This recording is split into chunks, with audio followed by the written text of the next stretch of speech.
It's all fixed. Just letting it eat through that battery. The 1500 milliamp, 11.1 volt, 3 cell. And I believe this one's the 40C, so it will push. I put a brand new motor in. Didn't change shafts or anything. And right now I'm running at 23 throttle, 22, 23%, 20%.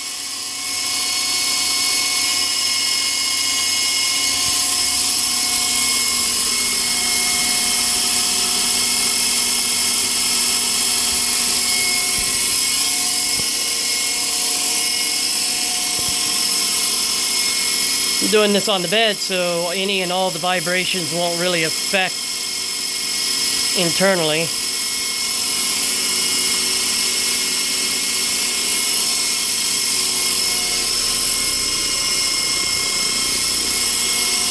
Shake like crazy. Even outside the vibration is bad, but once it's in the air, it's good.